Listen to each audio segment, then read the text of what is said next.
In 1989 in Chicago, 9 scouts vanished at camp. 22 years later, park ranger finds this.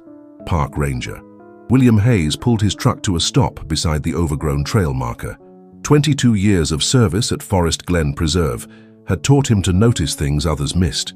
Today, the autumn cleanup had revealed something that shouldn't be there. "Base, this is Hayes on Trail 7, he spoke into his radio. "I need Detective Chen down here, found something she needs to see." The response crackled back. "What kind of something, Bill?" Hayes stared at the object protruding from the eroded creek bank. A piece of faded blue fabric, clearly synthetic, wrapped around what looked like metal, the kind that's been buried a long time. 30 minutes later, Detective Lisa Chen arrived with the crime scene team. Hayes led them through the undergrowth to the spot where recent heavy rains had washed away decades of sediment. "Right there," Hayes pointed. "Noticed it during the morning patrol. That blue material caught my eye." Chen crouched beside the exposed item. "Looks like a backpack. Old style. See this metal frame?" Crime scene photographer Jake Morrison began documenting the scene. "External frame backpack. Haven't seen these since the 80s, maybe early 90s. "Bag it," Chen ordered. "Let's see what else is down there." Back at the station, Chen carefully opened the waterlogged backpack in the evidence room. Inside, wrapped in deteriorating plastic, she found a wallet. The driver's license was barely readable, but the name was clear enough. Michael Thompson, issued 1988. "Get me everything we have on missing persons from 1989, Chen told her partner, Detective Mark Stevens. This Michael Thompson would have been 18 then. Stevens returned with a thick file. 9 Boy Scouts from Troop 347 vanished July 15, 1989, during a weekend camping trip at Forest Glen. Never found a trace of them. Case went cold after 6 months. Chen opened the file.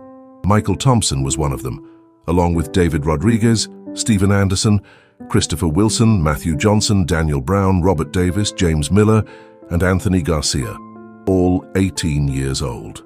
Original investigating officer was Detective Frank Morrison, now retired. "Still lives in town," Stevens added. "Get Morrison down here, and I want contact information for all the families. After 22 years, they deserve to know we found something." The first call went to Sarah Thompson, Mike's younger sister. Now 35 and working as a teacher, Sarah had never stopped looking for answers. "This is Detective Chen with Chicago PD. I'm calling about your brother, Michael Thompson." Sarah's voice caught. "Have you found him?" "We found his backpack. I'd like to meet with you to discuss reopening the case." Sarah arrived at the station within an hour. She'd kept newspaper clippings, police reports, and her own investigation notes for over 2 decades. "I was 12 when Mike disappeared," she told Chen. "Our parents died in a car accident 5 years later. I've been looking for him ever since." Chen spread out the original case files. "Tell me about the camping trip. It was supposed to be their last scout activity before college. 9 of them had been together since elementary school. They drove up to Forest Glen on Friday, July 14th. Scout leader Thomas Blackwood was supposed to supervise, but he claimed he got food poisoning and left Saturday morning. Blackwood left the boys alone. That's what he said. He drove back to Chicago, said he told them to pack up and come home. When they didn't return Sunday night, parents started calling each other. By Monday morning, we knew something was wrong." Detective Morrison arrived as Sarah finished her account. Now 71, the former detective still remembered every detail of the case. "Biggest unsolved case of my career," Morrison said. 9 teenagers don't just vanish without a trace. "We searched those woods for months." "What about this Blackwood?" Chen asked. Morrison's expression hardened. "Thomas Blackwood. Something about that man never sat right with me. His story had holes, but we could never prove anything. He had an alibi for Sunday night when the boys were supposed to drive home. Where is he now? City Parks Department Supervisor, has been for 15 years. Ironically, he oversees Forest Glen Preserve, among other locations." Sarah leaned forward. "You think he's involved?" "I always thought so," Morrison admitted. "But thinking and proving are different things. His food poisoning story was convenient. No witnesses to when he actually left the campsite." Chen made notes. "What physical evidence did you find originally?" "Their cars were still at the parking area. Tents were set up at the designated campsite. Personal belongings were there, but their backpacks and hiking gear were missing, like they'd gone for a day hike and never came back. Except now we have Mike's backpack," Sarah said. "Found a quarter mile from the original campsite, buried in creek sediment," Chen confirmed. The question is how it got there and what happened to the other 8 boys. Morrison studied the evidence photos. That location makes sense. There's a natural depression there, almost like a bowl. Heavy rains would wash things downstream. I want to interview Blackwood, Chen decided, and we need to expand the search around where the backpack was found. Sarah stood. I'm coming with you. This is a police investigation, Miss Thompson. I've been investigating this longer than anyone. I know things about these boys, about that weekend, that aren't in any file. You need me. Chen considered this. You can observe the interview, but you don't speak unless I ask you to. The next morning, they drove to the Parks Department offices. Thomas Blackwood, now 52, still had the commanding presence that had made him an effective scout leader.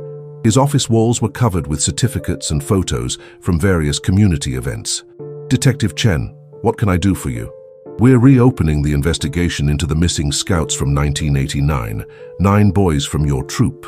Blackwood's smile faded slightly. That was a long time ago. Tragic situation. I've always regretted not being there when they needed me. Your food poisoning story. Not a story. Fact. I was violently ill Saturday morning. Had to drive myself to the emergency room. The boys were experienced hikers. I trusted them to be safe for one day. Chen placed the evidence photo on his desk. We found Michael Thompson's backpack yesterday. Blackwood examined the photo carefully. His hands remained steady, but Sarah noticed a slight twitch in his left eye. Where? Forest Glen Preserve, not far from their last known campsite. That's good news, isn't it? Finally some evidence. What kind of hike did you authorize them to take Sunday morning? I didn't authorize any hike. I told them to break camp and drive home. They were supposed to be on the road by noon.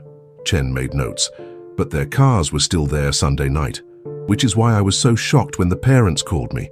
I assumed they'd followed my instructions. Sarah shifted in her chair, fighting the urge to challenge his story. Something in Blackwood's tone suggested practiced answers. We'll need your medical records from that weekend, Chen said. From 1989? I doubt they still exist. We'll check. Where exactly did you go for treatment? St. Mary's Hospital emergency room. But again, that was 22 years ago. After the interview, Chen and Sarah walked to their car in silence. He's lying, Sarah finally said. About what specifically? All of it.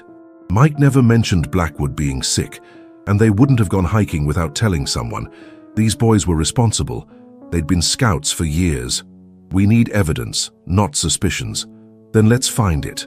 That backpack is just the beginning. Detective Chen spent the morning reviewing hospital records with the help of a subpoena. St. Mary's Hospital had digitized their emergency room logs from 1989, and the search revealed exactly what she expected. No record of Thomas Blackwood receiving treatment on July 15, 1989. His alibi just fell apart, she told Stevens over the phone. No emergency room visit, no treatment records. He lied about being sick. Meanwhile, Sarah Thompson had organized a meeting with the other families. The Rodriguez family still lived in the same house on Palmer Street. David's mother, Maria Rodriguez, now 68, welcomed Sarah with tears in her eyes. We never stopped believing they would come home, Maria said in accented English. David was going to study engineering at Northwestern. He had his whole life planned. James Wilson, Christopher's father, arrived next. The retired mechanic had aged considerably since Sarah last saw him at her parents' funeral. When the detective called yesterday, I thought I was dreaming, James said.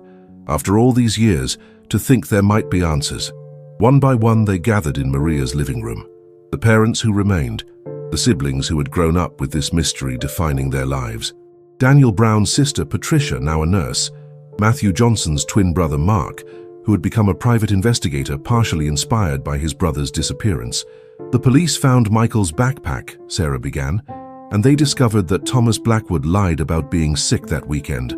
We always knew something was wrong with his story, Patricia Brown said. Danny would have called home if anything changed their plans. He was responsible that way. Mark Johnson pulled out a folder. I've been investigating on my own for years. Look at this. He spread out photographs and documents on Maria's coffee table. Thomas Blackwood has been involved in 3 separate incidents over the past 20 years. A scout was injured on a camping trip in 1995 under suspicious circumstances. A teenage volunteer went missing during a Parks Department cleanup in 2003, found dead 3 days later. And last year, A complaint was filed against him for inappropriate behavior toward a minor. "How did you get this information?" Sarah asked. "Private investigator license has its advantages. The 2003 case was ruled accidental death, but the family never believed it. The inappropriate behavior complaint was dropped when the family suddenly moved out of state." James Wilson studied the photos. "This man has been around children for decades. What if our boys weren't his first victims? Or his last?" Patricia added grimly. Sarah's phone rang. Detective Chen's name appeared on the screen. "Sarah, I need you to come down to the station. We found something else." At the police station, Chen led Sarah to the evidence room, where additional items from the backpack were laid out on a metal table. "These were wrapped in multiple layers of plastic inside the backpack," Chen explained. "A journal, some photographs, and this." She pointed to a small digital camera, the kind popular in the early 2000s. "That's not from 1989, Sarah observed. "Mike didn't have a digital camera." "Exactly. This was added to the backpack sometime after 2003, judging by the camera model. Someone buried this backpack with additional evidence." Chen powered up the camera. The LCD screen flickered to life, showing a single video file dated July 18, 2004. 15 years after they disappeared, but 7 years ago from now, Sarah calculated. The video began shakily, showing a man's face in close-up. The voice was unmistakably Thomas Blackwood, though he looked younger than he did now. "If you're watching this, something has happened to me," Blackwood said on the recording. "I can't live with what I did anymore. The guilt is destroying me." Sarah gripped the table edge as Blackwood continued. "July 1989. I took 9 boys into those woods. They trusted me, their parents trusted me. What happened wasn't supposed to happen, it was an accident, but then..." The video cut off abruptly. "That's it?" Sarah asked. "File appears corrupted after that point. Our tech team is trying to recover more data." Chen opened the journal next. The pages were water damaged, but still readable. Blackwood's handwriting filled page after page with what appeared to be confessions and justifications. "Listen to this," Chen read aloud. "July 15th, 1989. They found out about the money. Michael confronted me directly, said they would report me when they got back to Chicago. I couldn't let that happen. My career, my reputation, everything would be destroyed." Sarah felt sick. "What money?" Chen flipped through more pages. "Looks like he was embezzling from the scout troop funds, using the money for personal expenses. The boys discovered discrepancies in the financial records during the trip, so he killed them to cover up theft." Keep listening. July 16th, 1989. "Had to make a choice. Let them destroy me or protect myself. The cave system behind the waterfall seemed perfect. No one ever goes back there. One by one I led them in, told them I wanted to show them something amazing." Sarah's hands trembled. "He murdered all 9 of them." Chen continued reading. "I never wanted to hurt them, but they wouldn't listen to reason. Michael kept insisting they had a duty to report what they'd found. The others backed him up. They were going to ruin me over a few $1,000s. "A few $1,000s, Sarah repeated in disgust. 9 lives for a few $1,000s. There's more." July 20th, 1989. "Sealed the cave entrance with explosives I took from a construction site. Made it look like a natural rockfall. The bodies will never be found. I told the police they went hiking Sunday morning. Created confusion about the timeline." Chen looked up from the journal. "This is a complete confession, but we need to find physical evidence to support it. The cave, he mentions, behind a waterfall. Do you know where that might be? Forest Glen has several waterfalls. We'll need to survey the area systematically." Sarah's phone buzzed with a text message. The number was blocked, but the message was clear. "Stop digging or join them." She showed Chen the phone. "He knows we found the backpack," Chen said grimly. "We need to move fast." They called Detective Morrison back to the station. When he saw the journal entries, his face went pale. "I remember now," he said. "During the original investigation, Blackwood mentioned a rockfall that had happened recently. Said it blocked access to some of the back trails. We didn't think anything of it at the time. He was directing you away from the burial site," Chen realized. 22 years too late, but yes. "That son of a bitch played us perfectly." Sarah stood up abruptly. "We're going to find those boys, all of them, and we're going to make sure Blackwood pays for what he did." "Sarah, this is dangerous. He's already threatening you." "I've been living with this mystery my entire adult life. I'm not backing down now when we're finally close to the truth." Chen made a decision. Okay, but we do this by the book. Full investigation, proper procedures. I want enough evidence to guarantee a conviction. What about the families? Sarah asked. We tell them what we know, but we prepare them for what we might find. After 22 years, those boys, I understand, but their families deserve closure, whatever that looks like. As they prepared to leave the station, Chen's partner Stevens approached with urgent news. Just got a call from Forest Glen. Thomas Blackwood was seen near the preserve this morning. Maintenance crew spotted him off the authorized trails, carrying a shovel. He's destroying evidence, Chen said. Get units out there now. The Forest Glen Preserve stretched across 300 acres of dense woodland, intersected by streams and dotted with small waterfalls. Detective Chen coordinated the search from the ranger station, while teams spread out across the most likely locations. Sarah insisted on joining the search despite Chen's objections. I know how Mike thought. If they were exploring, I can guess which areas would have interested them. Park Ranger Hayes led one team toward the northern waterfall, accessible by an old maintenance trail. The path hadn't been used regularly since the 1990s, when budget cuts reduced the preserve's active management areas. There, Hayes pointed to disturbed earth near the base of the 20-foot waterfall. Fresh digging. Someone's been here recently. The crime scene team began carefully excavating the area, while Chen examined the cliff face behind the falling water. What appeared to be natural rock formations showed subtle signs of human intervention. These stones don't match the local geology, Chen observed, and look at this mortar between them. This wall was constructed. Detective Stevens called from another location. Found tire tracks near the service road. Recent, probably from this morning, and there's a shovel abandoned about 50 yards from here. Sarah walked the perimeter of the waterfall area, trying to imagine how 9 18-year-old boys might have been lured to this remote location. The natural beauty would have appealed to them, but the isolation also made it perfect for concealing crimes. Detective Chen called one of the excavation team members. We found something. Buried 3 feet below the surface, wrapped in deteriorated plastic, was a second backpack. The name tape read D. Rodriguez. David's pack, Sarah whispered. Inside they found David's wallet, his journal, and several photographs from the camping trip. The photos showed all 9 boys setting up their campsite, laughing around a campfire, and preparing for what they thought would be a fun weekend adventure. Look at this, Chen said, examining David's journal. Entry dated July 15, 1989. Found some weird stuff in Mr. Blackwood's financial records. Mike thinks we should report it when we get back. The numbers don't add up right. Looks like he's been taking money from the troop account. Sarah studied the photographs. They look so happy, so young and innocent. Hayes approached with news from another search team. Found evidence of old excavation about 200 yards upstream. Looks like someone dug a large pit, then filled it in. Ground-penetrating radar shows multiple anomalies. The radar operator confirmed the findings. Definite evidence of disturbed earth. Something large was buried here, then the area was deliberately concealed. Chen made the difficult decision. Start excavating, but be prepared for what we might find. As the afternoon wore on, the excavation team uncovered clear evidence of human remains. Not intact bodies after 22 years in the ground, but bone fragments, personal effects, and clothing that matched descriptions of what the boys had been wearing. Sarah identified Michael's distinctive class ring, a gift from their parents when he graduated high school. The ring had been engraved with his initials and the year 1989.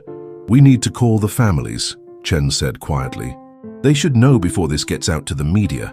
Meanwhile, a county-wide manhunt was underway for Thomas Blackwood. His Parks Department vehicle had been found abandoned at a shopping center, and his credit cards showed no recent activity. Sarah's phone rang. The caller ID showed Blackwood's name.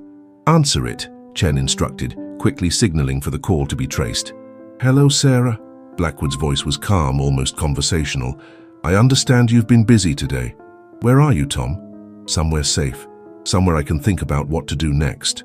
Turn yourself in. It's over. Is it? After 22 years of carrying this burden, I'm not sure anything will ever be over, Chen whispered urgently. Keep him talking.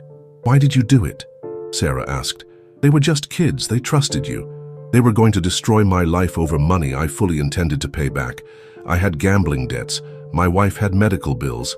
I was desperate. So you killed 9 innocent people. It wasn't supposed to happen that way. I brought them to the cave to talk, to reason with them, but Michael wouldn't listen. He said they had already discussed it and decided to report me no matter what I said. Sarah felt anger rising in her chest. "So, you murdered my brother?"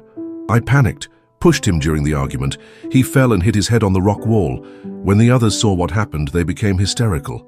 They were going to run back to camp and call the police. You could have called for help.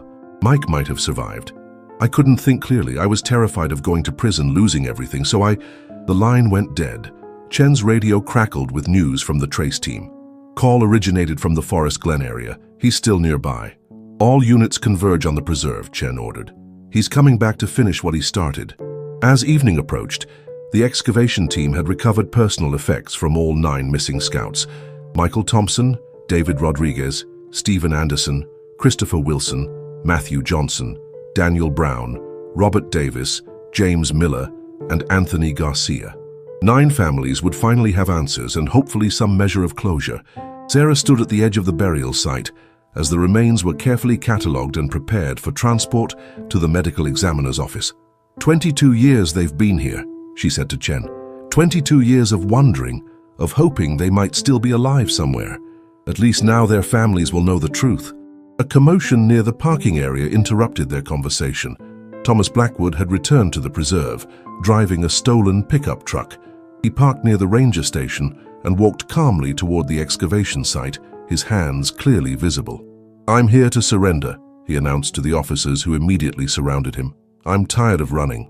Chen approached carefully. "Thomas Blackwood, you're under arrest for the murders of 9 individuals in July 1989. As the handcuffs clicked into place, Blackwood looked directly at Sarah. "I'm sorry. I know that doesn't mean anything now, but I am genuinely sorry for what I did to those boys and to your families." Sarah stepped closer. "You stole 22 years from us. 22 years of not knowing, of false hope, of living with uncertainty. I know. You don't know anything. You'll never understand what you took from us." As Blackwood was led away to the police car, Sarah remained at the burial site until the last evidence bag was loaded into the coroner's van. Her brother and his friends were finally going home. The next morning brought revelations that expanded the scope of the investigation far beyond a single act of desperate violence. Detective Chen arrived at the station to find a stack of financial records that Detective Stevens had obtained through emergency subpoenas. Blackwood's embezzlement was just the tip of the iceberg, Stevens reported. "Look at these Parks Department records from the past 20 years. The documents showed systematic financial irregularities involving multiple city departments. Blackwood had been stealing money consistently, using his position to authorize fake maintenance contracts, inflated supply purchases, and phantom consulting fees. We're talking about hundreds of thousands of dollars," Chen observed. "How did no one notice?" "Because he had help. Look at these approval signatures." Stevens pointed to authorization forms signed by City Administrator Robert Hartley, Finance Director Patricia Mills, and Procurement Supervisor Daniel Foster. The same 3 names appeared on nearly every suspicious transaction. "Hartley has been City Administrator for 15 years, Stevens noted. "Mills has been in finance for 12 years. Foster started in procurement about 10 years ago." Sarah arrived at the station as Chen was reviewing the financial evidence. Despite having only a few hours of sleep, she was determined to see the investigation through to its conclusion. "There's more to this than just embezzlement," Sarah said. "I've been thinking about what Blackwood said on the phone yesterday. He mentioned gambling debts and medical bills. I did some research on public records." She spread out printouts from various databases. Blackwood's wife died in 1995. Cancer treatment bills were massive, but look at the dates. The biggest expenses were after he'd already killed the boys. Chen studied the timeline. "So the medical bills weren't his original motivation?" "Right, the gambling debts were. I found records of civil judgments against him dating back to 1988. He owed money to several bookmakers, and at least one had threatened physical violence." Detective Stevens looked up from the financial records. "These phantom contracts started in 1990, right after the scouts disappeared. It's like killing those boys gave him confidence to expand his criminal activities. Or it gave his co-conspirators leverage over him," Chen suggested. "If Hartley, Mills, and Foster knew what really happened in 1989, they could have forced him to participate in larger schemes." Sarah's phone rang. The caller ID showed Patricia Mills, the city finance director. "Answer it," Chen instructed. "But be careful what you say. Miss Thompson, This is Patricia Mills from the City Finance Office. I understand you've been asking questions about Thomas Blackwood. Among other things, yes. I wonder if we could meet. There are some things you should know about Tom's situation and about what happened to your brother. Sarah looked at Chen, who nodded, and began making hand signals to trace the call. Where do you want to meet? City Hall, my office. How about this afternoon at 2 o'clock? I'll be there. After ending the call, Chen was already organizing surveillance for the meeting.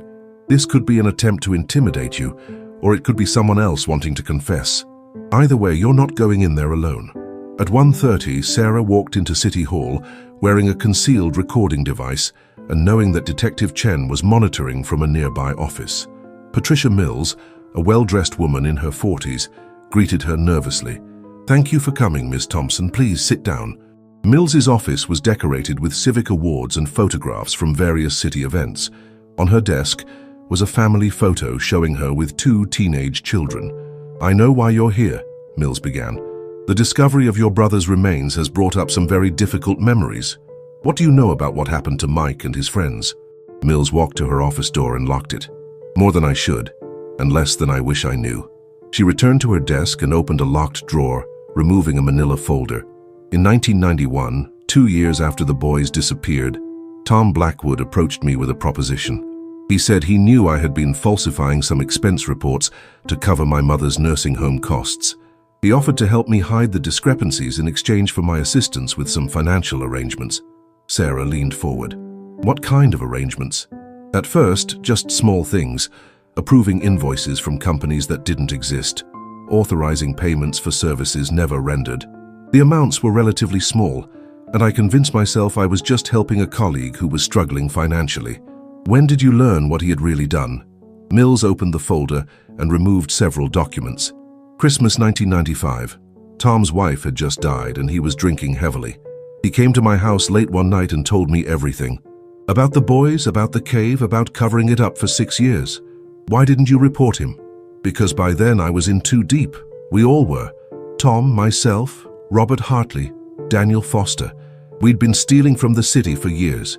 If one of us went down, we all went down." Sarah struggled to control her anger. "You knew my brother was murdered, and you did nothing." "I did nothing to help him, that's true, but I did something else." Mills pulled out a metal lockbox from under her desk. Inside were photographs, documents, and what appeared to be surveillance equipment. "I started documenting everything Tom told me, every detail about what happened to those boys, every financial transaction we were involved in, every conversation about covering up the crimes." She showed Sarah photographs of the burial site taken in 1996, 7 years after the murders, but 15 years before the official discovery. Tom would visit the site every year on the anniversary. He said he needed to make sure the evidence was still hidden. "I followed him once and took these pictures." Sarah examined the photos. They clearly showed the area where the boys' remains had been found, but with obvious evidence of recent disturbance. "You've known where they were buried for 16 years? "Yes, and I've hated myself for it every single day." "Why are you telling me this now?" Mills closed the lockbox. "Because Tom's confession yesterday wasn't complete. He didn't act alone that weekend in 1989. Sarah felt the room spinning. "What do you mean?" "Robert Hartley was there. He helped Tom move the bodies to the burial site. He helped seal the cave entrance. And when the police investigation started, he used his connections to make sure it didn't get too close to the truth." The recording device felt suddenly heavy against Sarah's chest. This was bigger than anyone had imagined. "Hartley has been city administrator for 15 years, Sarah said. "He's been in charge of the department that oversees Forest Glen Preserve. He's been protecting that burial site for over 2 decades, controlling access, limiting maintenance, making sure no one ever found what was buried there.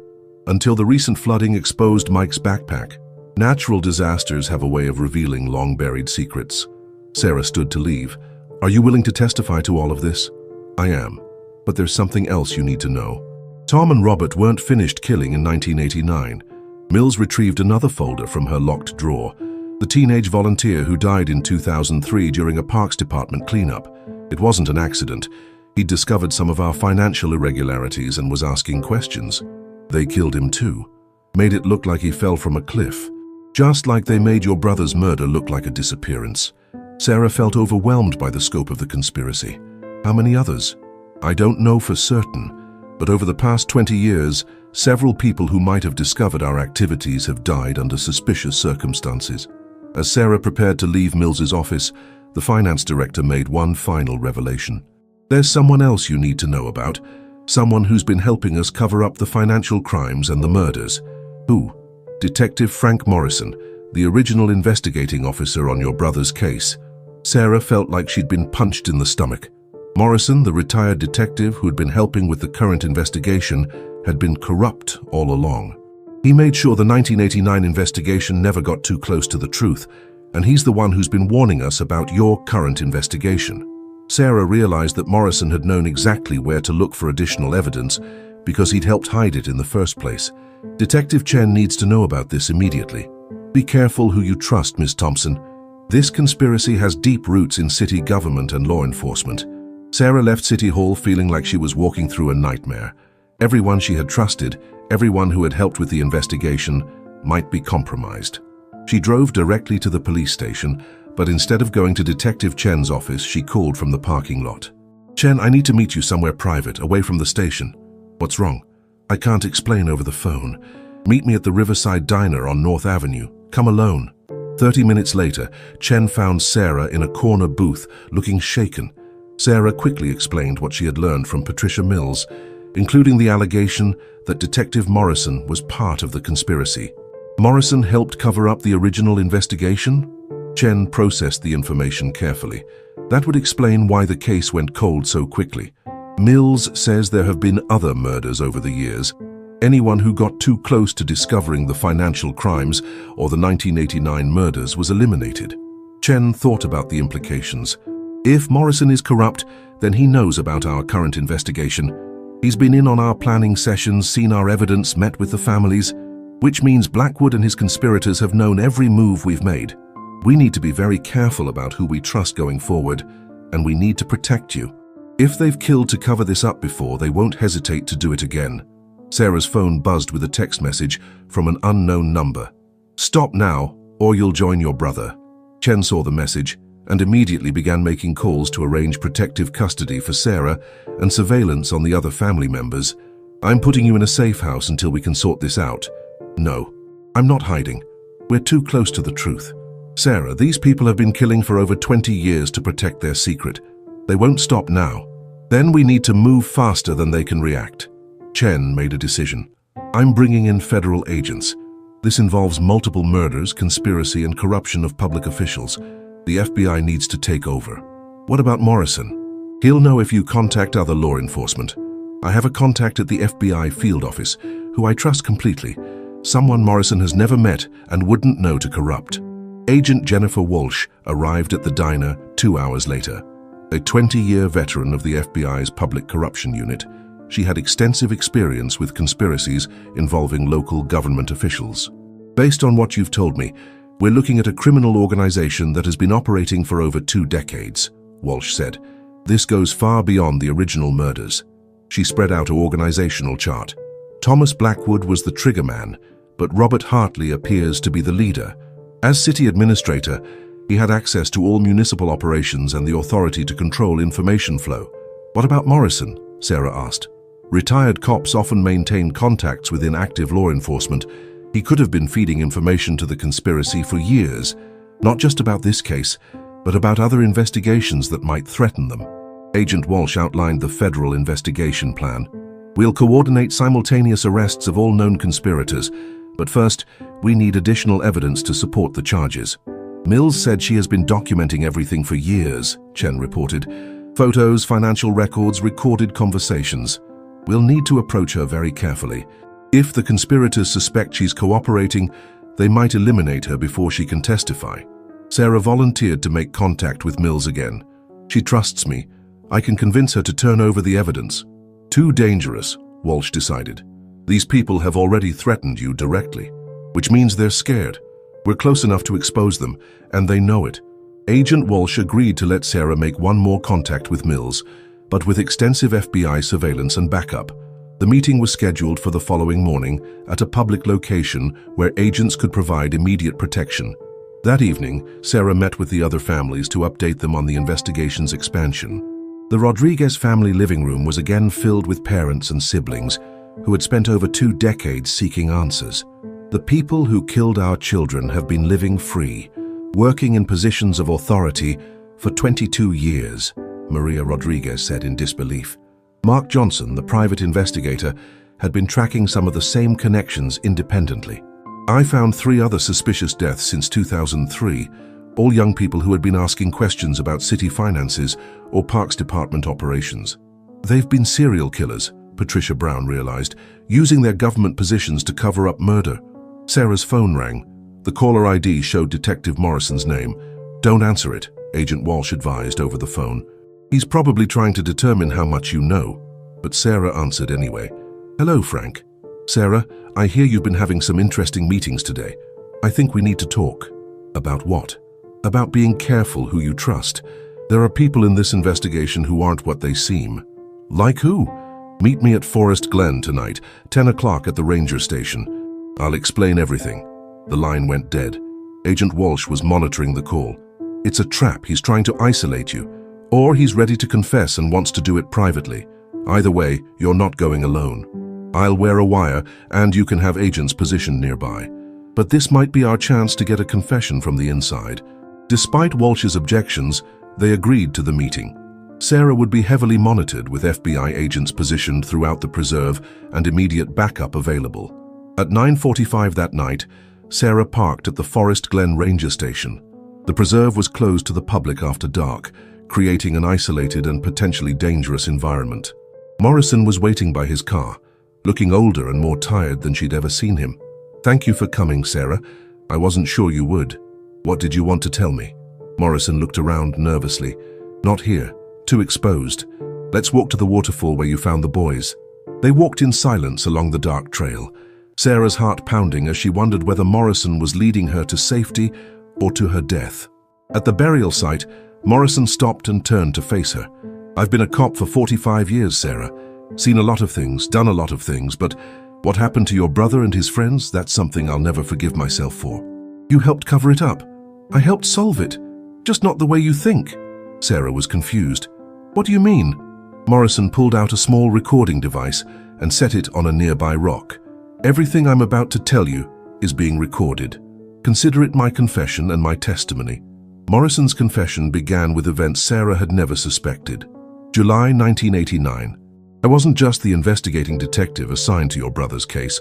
I was already investigating Thomas Blackwood for financial irregularities in the Parks Department." Sarah listened as Morrison revealed 22 years of deception, but not the kind she had expected. Blackwood had been stealing money for months before the camping trip. We knew he was in debt to dangerous people, and we suspected he might be desperate enough to do something drastic, but we didn't anticipate murder.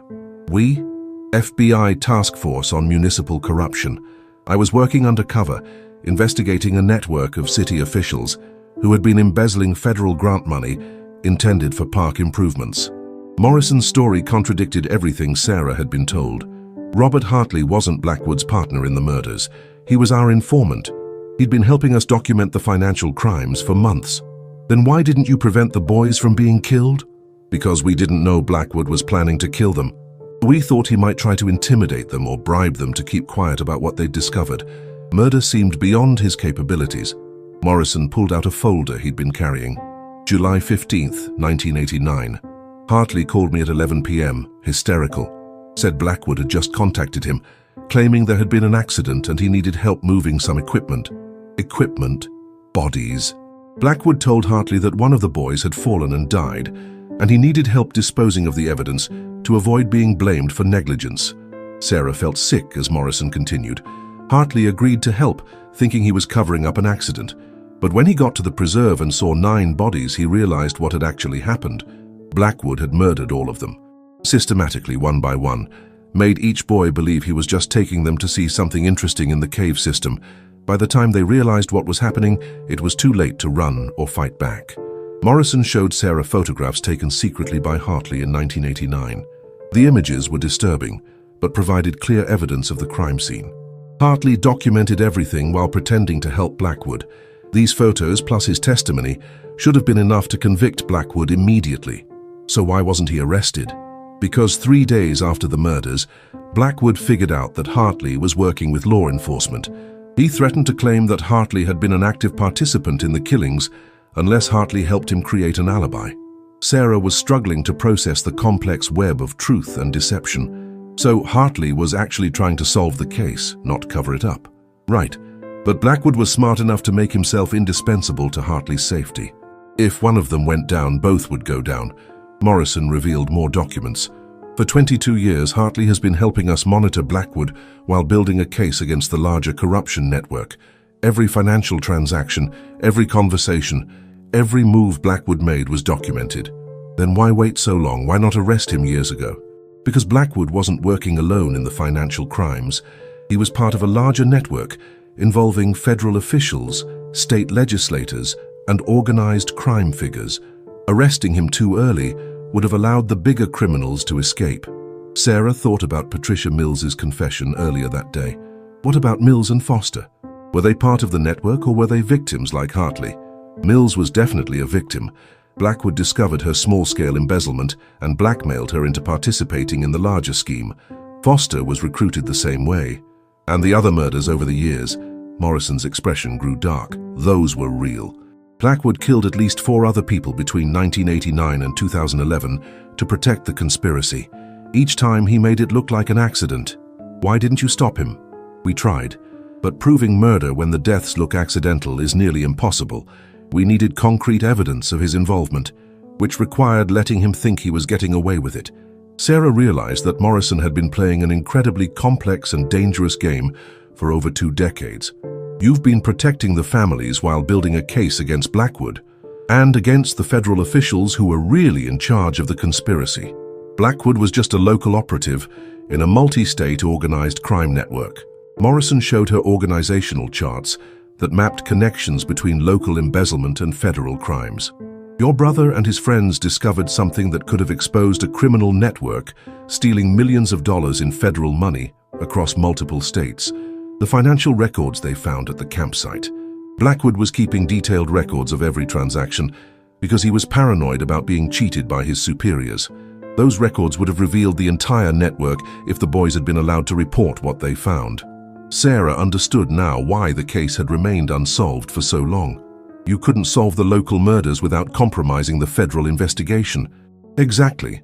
But now that investigation is complete. We have evidence against 23 individuals in 6 states. Blackwood's arrest yesterday was the signal to begin coordinated arrests across the entire network. Morrison's radio crackled with updates on the federal raids. Simultaneous arrests in Chicago, Detroit, Milwaukee, Minneapolis, Kansas City, and St. Louis. The entire corruption network is being dismantled. What about justice for Mike and the other boys? Blackwood will be charged with 9 counts of first-degree murder, plus multiple federal charges related to the financial crimes. Hartley, Mills, and Foster will testify as cooperating witnesses. There's enough evidence to guarantee conviction on all counts. Sarah felt a mixture of relief and anger. You could have told the families what was really happening. We've spent 22 years thinking you were incompetent or corrupt. I know, and I'm sorry for that. But if any of you had known the truth, it would have compromised the investigation and probably gotten you killed. Blackwood was monitoring all of you for years, looking for signs that you might be getting too close to the truth. The threats I've been receiving? From Blackwood's federal contacts, not from him directly. They've been trying to scare you away from the investigation because they knew we were close to making arrests. Agent Walsh emerged from the woods where she had been monitoring the conversation. It's over, Sarah. The entire network is in custody. Sarah looked around the burial site where her brother and his friends had been hidden for 22 years. Is it really over? The criminal conspiracy is finished, Walsh confirmed, but the healing for the families is just beginning. Morrison approached Sarah with a final revelation. There's something else you need to know. Your brother Mike didn't just discover the financial records by accident. What do you mean? He was recruited by the FBI to help investigate Blackwood. We knew he was smart, responsible, and had access to the scout troop finances as senior patrol leader. Sarah was stunned. Mike was working with you? Unofficially. We asked him to document any financial irregularities he found and report them to us after the camping trip. He agreed because he wanted to make sure the younger scouts weren't being cheated. So he died because he was helping law enforcement. He died because he was trying to do the right thing. And in the end, his work helped us solve not just his own murder, but expose a criminal network that had been operating for decades. As dawn approached, Sarah finally had the complete truth about her brother's death and the 22-year investigation that followed. The conspiracy was larger and more complex than anyone had imagined, but justice would finally be served. Despite Morrison's assurances that the federal investigation was complete, events the next morning proved that the conspiracy had deeper roots than anyone realized. Sarah was awakened at 5 a.m. by Agent Walsh's urgent phone call. Blackwood escaped from federal custody during transport to the courthouse. 2 agents are dead, and we have reason to believe he's heading back to Forest Glen Preserve. Sarah dressed quickly and met Walsh at the FBI field office. The Situation Room was filled with maps, surveillance monitors, and tactical personnel coordinating the manhunt. "How did he escape?" Sarah asked. "Ambushed during the prisoner transfer. 3 vehicles intercepted the transport van on Interstate 94. Military-style precision. These weren't local criminals." Agent Walsh showed Sarah surveillance footage from the ambush. Masked figures in tactical gear had overwhelmed the federal agents within seconds, extracting Blackwood and disappearing in different directions. The federal officials we arrested yesterday had deeper connections than we realized. This escape was planned and funded by organized crime figures who can't afford to let Blackwood testify. Detective Chen arrived with additional bad news. Patricia Mills was found dead in her home 2 hours ago. Single gunshot to the head. Professional execution. Sarah felt the investigation collapsing around them. They're eliminating anyone who can testify against the network. Daniel Foster is missing from his apartment. No signs of struggle, but his car is gone. Either he's fleeing or he's been taken. Agent Walsh coordinated with local law enforcement to provide protection for Robert Hartley and the victims' families. Blackwood knows these woods better than anyone. If he's planning a final confrontation, it'll happen at Forest Glen. The preserve was closed to the public and surrounded by FBI agents, but Blackwood had 22 years of experience hiding his activities in those woods. He knew every trail, every cave, every possible hiding spot. Sarah insisted on participating in the search despite the obvious danger. "I've been hunting this man my entire adult life. I'm not backing down now." "This isn't about courage, Sarah. This is about survival. Blackwood has nothing left to lose. Neither do I. He took my brother. My parents died believing Mike might still be alive, and I've spent 22 years searching for answers. If he wants a final confrontation, I'll give him one." Agent Walsh reluctantly agreed to let Sarah participate, but only with extensive protection and communication equipment.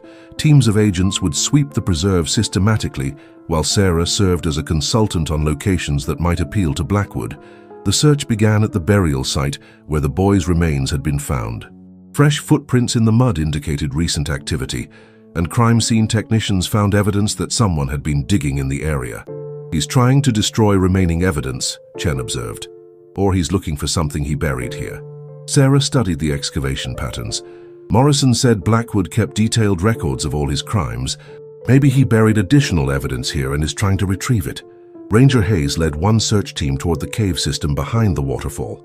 The entrance that had been sealed in 1989 showed signs of recent disturbance, with rocks moved and equipment marks in the surrounding dirt. "Someone's been working to reopen this cave," Hayes reported over the radio. "Fresh excavation, probably within the last 24 hours. Inside the partially opened cave, the search team found evidence of a temporary campsite. Sleeping bag, food supplies, and several weapons indicated that Blackwood had been planning this confrontation for some time. He's been living here since his escape, Agent Walsh realized, using the cave system to avoid detection while planning his next move. Sarah explored a side passage in the cave and found something that made her blood run cold. Carved into the rock wall were 9 names: Michael Thompson, David Rodriguez, Stephen Anderson, Christopher Wilson, Matthew Johnson, Daniel Brown, Robert Davis, James Miller, and Anthony Garcia. "He's created a memorial to his victims," she called to the others. "But why?" Agent Walsh examined the carvings. Guilt, obsession, or trophy collection. Serial killers sometimes revisit their crimes this way. Below the names, Blackwood had carved a message. "They found the truth. They died for the truth. Others will follow." Sarah realized this wasn't just a memorial. It was a threat. He's planning to kill everyone involved in the current investigation. Her radio crackled with urgent communication from the search teams outside. "Shots fired near the ranger station. Agent down. Suspect is armed and mobile. The teams converged on the ranger station, where they found Agent Stevens wounded but stable. He had encountered Blackwood near the parking area and engaged in a brief firefight before Blackwood disappeared into the dense woods. "He's not trying to escape," Stevens reported. "He's hunting us, moving tactically, using the terrain to his advantage." Sarah studied the topographic maps of the preserve. There's another cave system on the north side, connected to this one by underground passages. He could move between locations without being detected on the surface. The search teams split up to cover multiple possible escape routes, but Blackwood remained one step ahead. His knowledge of the preserve, combined with apparent military training from his organized crime connections, made him a dangerous adversary. As afternoon turned to evening, Sarah received a direct communication from Blackwood on her radio. "Sarah Thompson, I know you're listening. I'm here, Tom. You've caused me considerable trouble over the past few days. You caused yourself trouble when you murdered 9 innocent people. They weren't innocent. They were going to destroy lives, break up families, ruin careers, over a few $1,000s that I fully intended to repay." Sarah felt her anger rising. "You're a psychopath. You've been killing people for 22 years to cover up your crimes. I've been protecting myself and the people I care about, but now that's no longer possible. Turn yourself in, Tom, it's over." "Yes, it is over, but not the way you think." The radio transmission ended abruptly, followed by an explosion that shook the entire preserve. The ranger station erupted in flames as Blackwood detonated explosives he had placed throughout the building. Agent Walsh coordinated the response to the explosion while maintaining the search for Blackwood. "He's trying to create chaos, divert our resources, and eliminate evidence. Or he's trying to isolate specific targets," Sarah realized. The explosion separated the search teams. Now he can pick us off individually. As night fell over Forest Glen Preserve, the manhunt became a deadly game of cat and mouse.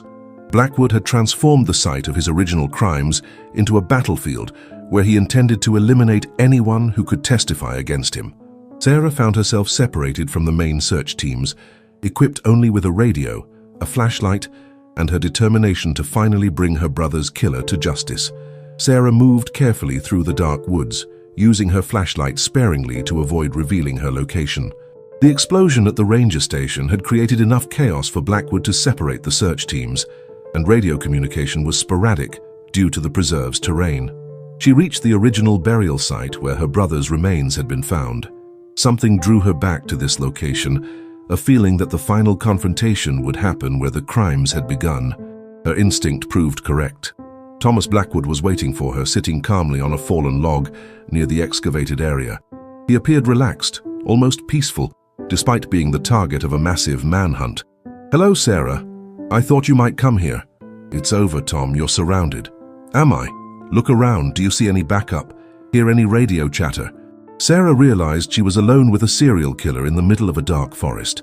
Her radio had been silent for 20 minutes, and the search teams were scattered across 300 acres. "Why here?" she asked, trying to buy time. "This is where it started. July 15th, 1989. Your brother and 8 of his friends discovered something that threatened to destroy my life." Blackwood stood and walked toward the burial site. "I brought them to the cave one by one, told each boy I wanted to show him something amazing, a secret passage, a hidden chamber, something exciting, and then you murdered them.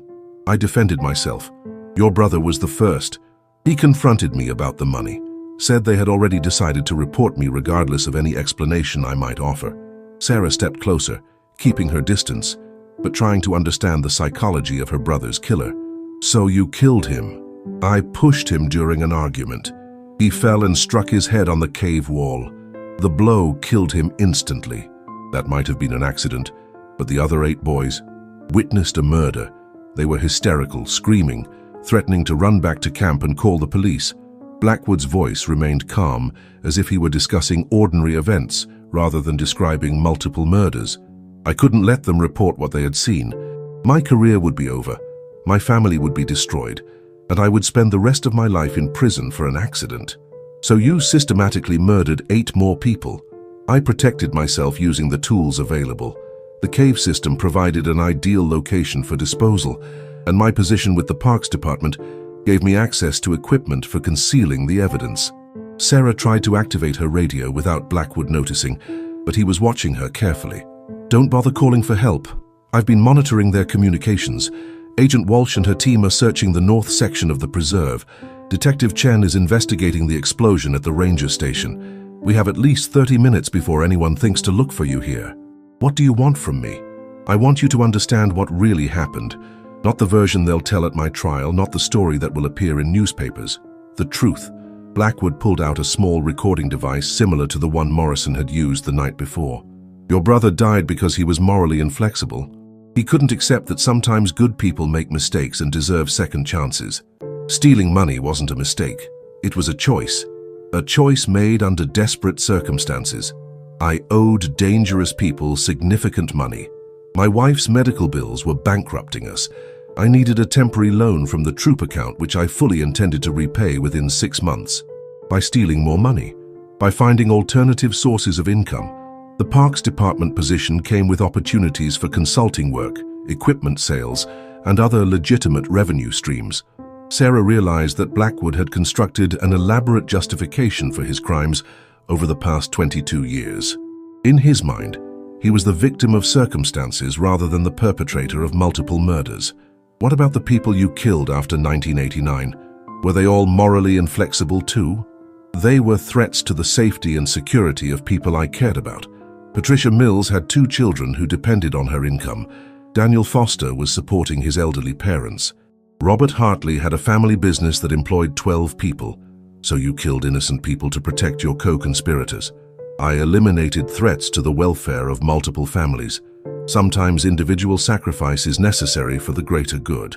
Blackwood's twisted logic demonstrated the psychological deterioration that had occurred over 2 decades of violence. He had become a serial killer who justified his actions through utilitarian philosophy. The boy who died in 2003? Marcus Williams, 17 years old, volunteering with the Parks Department cleanup crew.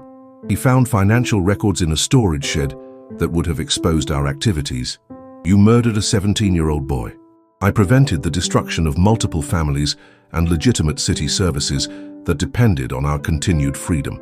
Sarah felt sick listening to Blackwood's rationalizations, but she needed to keep him talking until help arrived. And now you're planning to kill me. You've made that necessary by refusing to accept the greater good. Your investigation has already resulted in Patricia Mills's death and will lead to the imprisonment or death of several other people. You killed Mills, not my investigation. Mills died because she was weak enough to confess to you. If you had been satisfied with finding your brother's remains and allowed the case to remain closed, she would still be alive. Blackwood approached Sarah with a knife he had concealed behind his back. I don't enjoy killing Sarah, but I've learned that sometimes it's necessary to preserve what matters most. What matters most to you is avoiding punishment for your crimes. What matters most to me is protecting the people who have depended on me for 22 years. Mills, Foster, Hartley, and their families all benefited from the financial arrangements I created. They were victims of your blackmail. They were partners in a mutually beneficial system that provided security and prosperity for multiple families.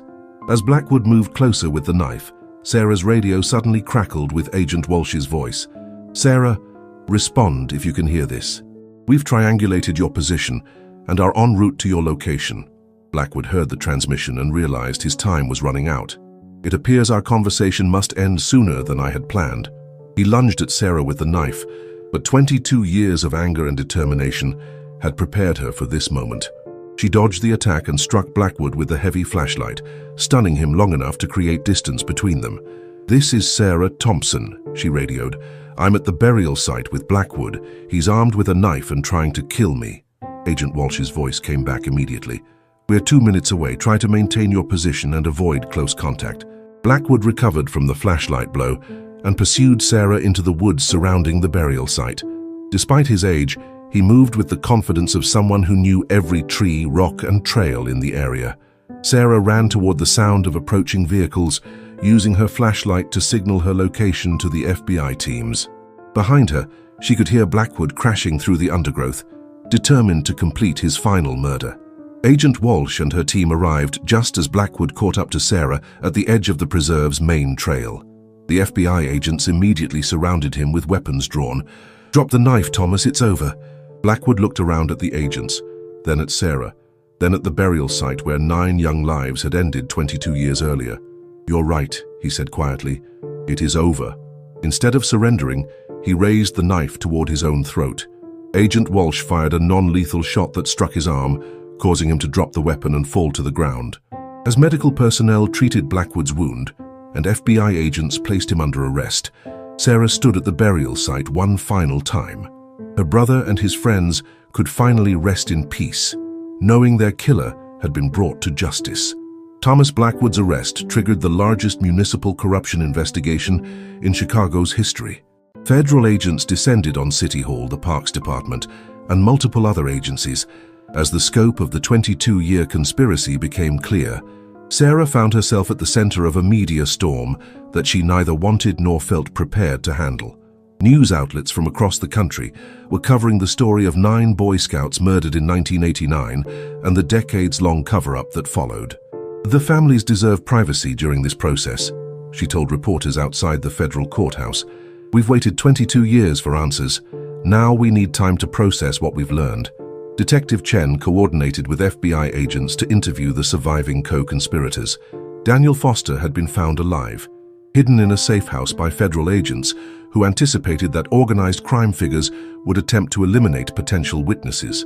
"Foster's testimony corroborates everything we learned from Morrison and Mills," Chen reported to Sarah. "Blackwood was systematically blackmailing city employees into participating in the embezzlement scheme. How much money are we talking about? Over $3 million diverted from federal park improvement grants over 20 years.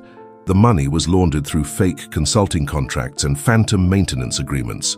Agent Walsh provided additional details about the broader criminal network.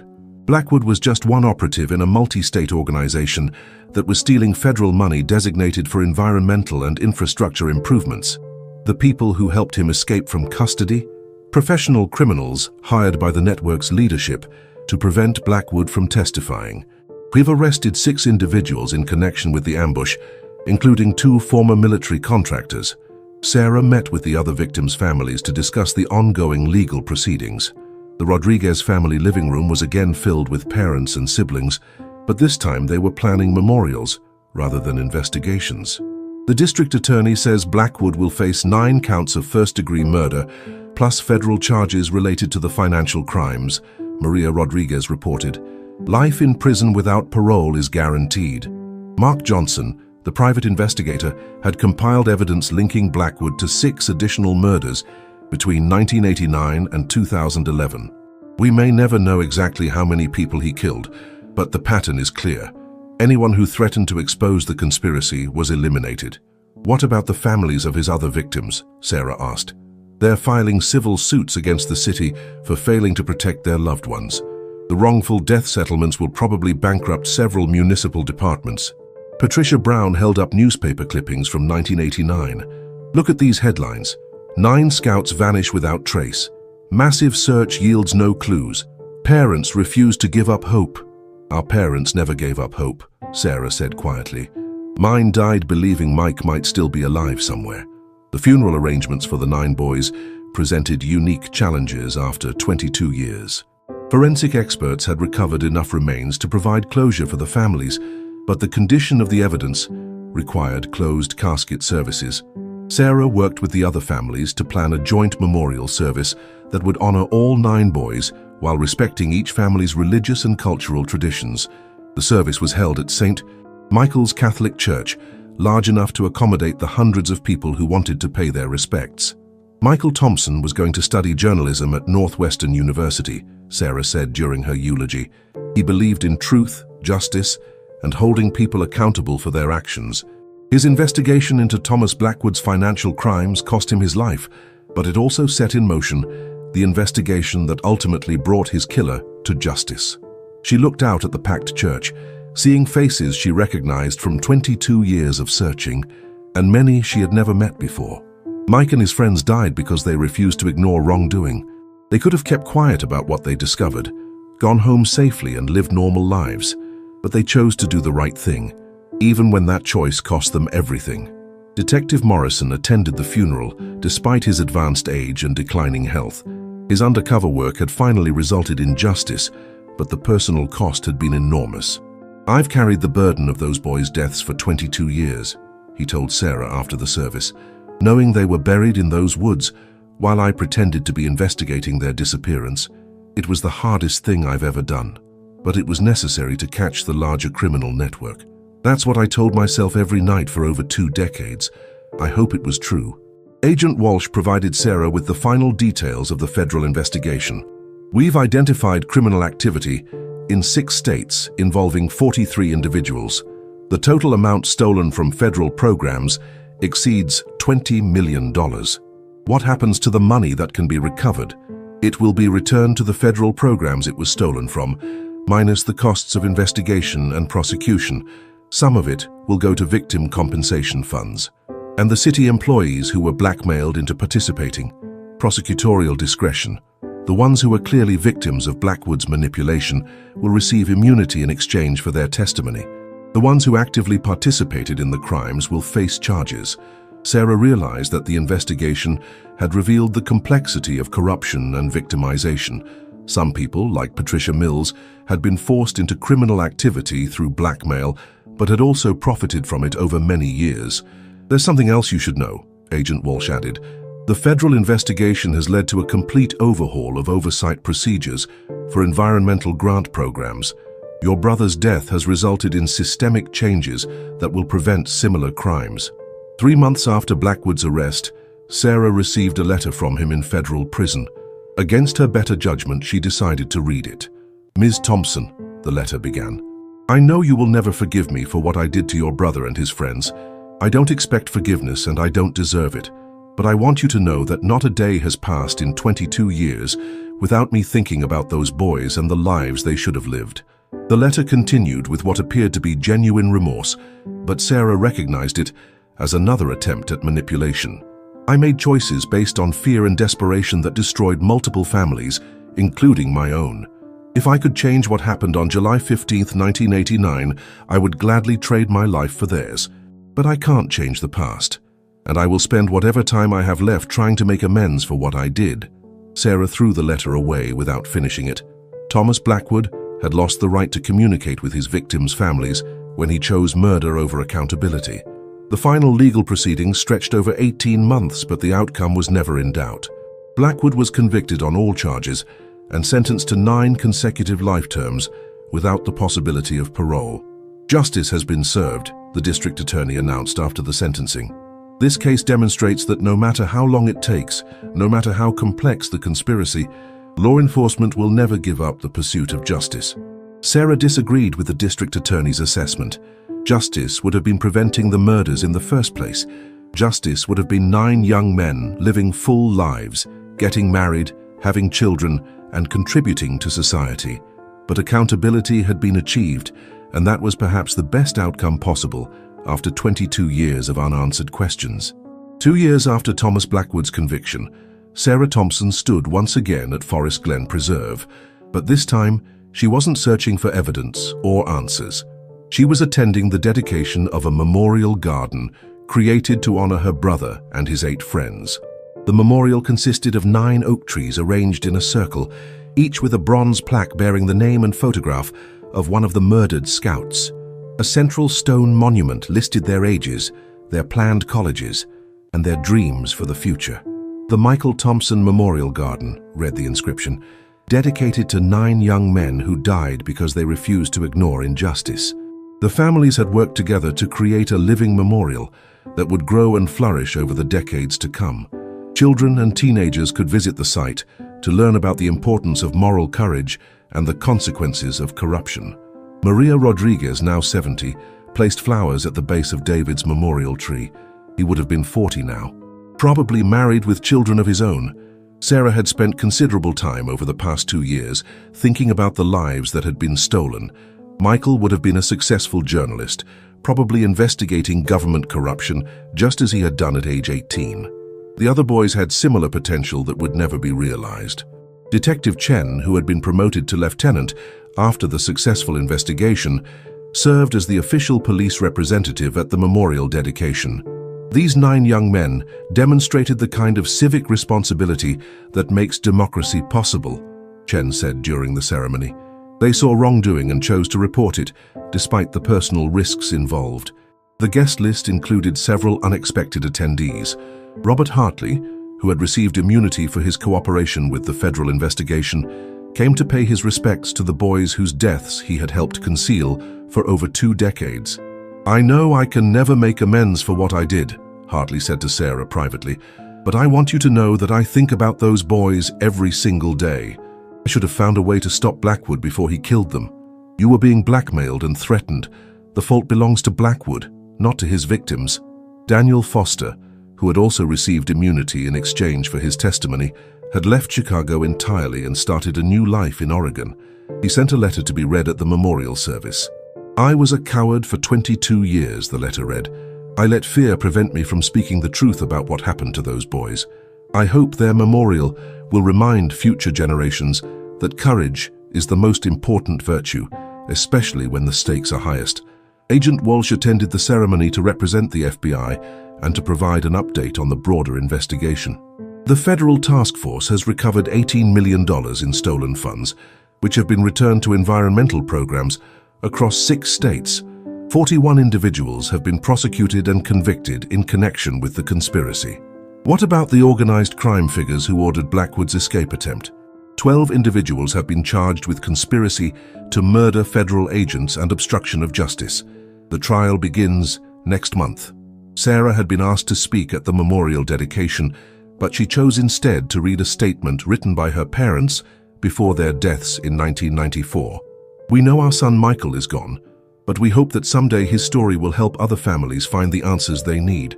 Mike believed in justice, truth, and protecting people who couldn't protect themselves. If his death serves any purpose, let it be to inspire others to stand up for what's right." After the ceremony, Sarah walked alone through the memorial garden, reflecting on the 24 years that had passed since her brother's murder. She had devoted her entire adult life to finding answers, and now that the investigation was complete, she faced the challenge of moving forward. She had been offered a position with the FBI's Victim Services Division, working with families affected by long-term missing person cases. The work would allow her to help other people navigate the complex emotions and practical challenges she had experienced during her decades-long search. Mark Johnson, the private investigator who had helped solve the case, approached her as she stood beside Michael's memorial tree. "Have you decided what you're going to do now?" he asked. "I think I want to help other families find the kind of closure we finally achieved. There are thousands of cold cases across the country where families are still waiting for answers. The FBI position would be perfect for that kind of work." Sarah looked around the memorial garden, imagining how it would look in 10 or 20 years when the trees had grown and the plantings had matured. Mike would be proud of what we accomplished, not just solving his case but exposing the corruption that led to his death. The municipal reforms implemented after the Blackwood investigation had transformed oversight of federal grant programs in Chicago and dozens of other cities. Financial transparency requirements, mandatory audits, and whistleblower protection programs would make similar conspiracies much more difficult to sustain. "The systemic changes are probably more important than individual prosecutions," Mark observed. "Those reforms will protect future generations from the kind of predators who killed our brothers."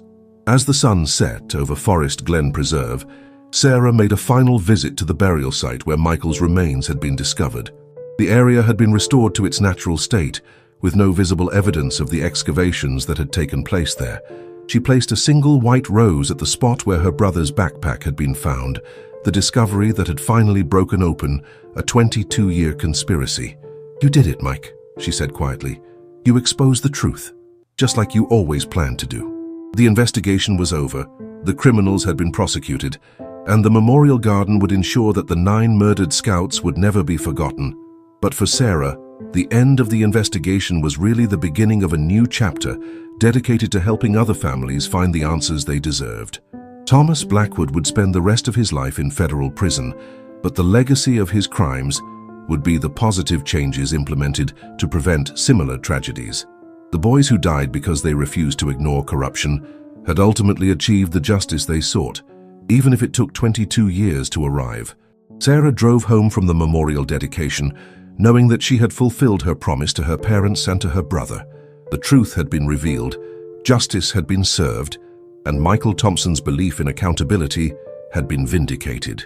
The 9 oak trees in the memorial garden would grow tall and strong, providing shade and beauty for future generations, while honoring the memory of 9 young men who died because they chose courage over convenience. Their story would inspire others to speak out against corruption and to never give up the pursuit of justice, no matter how long it might take.